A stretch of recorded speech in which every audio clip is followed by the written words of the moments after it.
get this game a little bit further for Power AAA, but it's not meant to be. Bigatron have spotted out Footballist atop the hill. They're stood in their way, and they don't really want to be in those sites. Solke, you can see him low down the hill. Lutz trying to look for that res. The heals need to come through as well. Na'Vi are just vibing right now. They're the same, big chillin' on the western edge. They have that compound. It's nice and strong. It's actually not too hard to leave. The road cross should be okay for them if they need to move further north. I mean, they got next day delivery on that loot box as well, which basically drops on top of their compound. So a couple of players have got a nasty weapon and some pretty jacked up supplies. Aero Fleamax playing it very slow at the moment. They know that A1's in their way currently. They do not want to lose a lot of players. They perform best when they have a lot of players remaining at the end of the game. Alpha 7 taking shots towards Zeus. Zyol over on that side taking a fair few shots of his own. At the moment, with the way the terrain is currently looking, where there are some dips all over the place, most teams aren't taking too many fights. A1, 2 players remaining for them. Parallel rotation to Aerowolf Fleamax. They've been locked in combat for quite a while now. The circle shift comes through. It's right on top of Na'Vi's compound, so they're looking happy. RRQ going back and forth with Bigatron as well. And all of this on the southeastern side. You said this eastern thing would get messy. It's going to get messy here. Super Una looking to toss the grenade. Aerowolf Fleamax, they have to move now. They are the furthest away from the circle itself with A1. That's 6-9 down. Oh, first fall and Jax in the grass. Look at the spray. Halve will get taken low, but that's it. A1 are done and dusted, but a long road ahead for Aerowolf Fleamax. I love that, though, from the Wolves themselves. They pull the trigger on that fight. They know they need to go. They can't hang around any longer. But Na'Vi in a great spot. King Cobra makes his way across the roadside underneath Na'Vi, using them essentially as bodyguards. If I'm 4AM, I'm looking at some point, some way to try and keep an eye on this compound, but that is now King out from Nova XUF in 12th.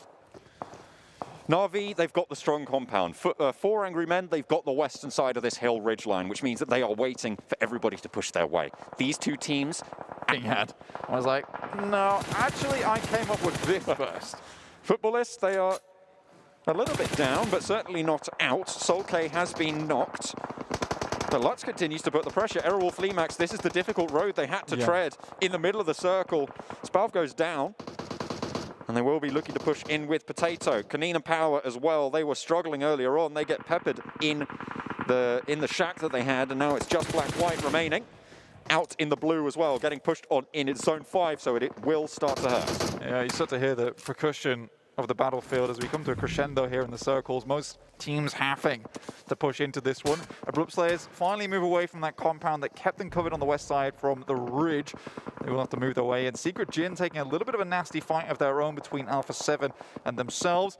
Lutz goes down, Lovazin last remaining, and Clans Digital Athletics making their way in. This is a team that we need to talk about. They have been on top for so long for the EMEA region. They've really made a fantastic showing in the league stage. They're paying it forward. Finally going down there. Alpha 7 as well, they're taking the fight. They've been dominant on this northern edge right now, but Team Secret Jin giving them a little bit of a run for their money. Na'Vi continue to put the pressure out in all directions. Oh dear. Oh dear, Class Digital Athletics are able to just bump on down anybody trying to step in. That's the Abrupt Slayers falling. On the northern side, Alpha 7 survive, but they're down to 1 standing. 2 players knocked. Very difficult to move on in. G9 making his way into the circle itself. That's oh boy. Taking shots over towards G9, he will in fact go down, but RRQ, they've got insurgents absolutely everywhere on this map towards the south, off to the east now in Beer 11.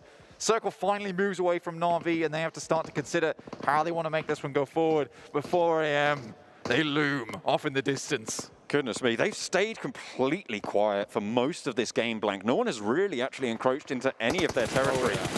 And finally, D2E steps up and looks for Tixie, sprays him down on the roof. Na'Vi down to 3, reducing their power somewhat.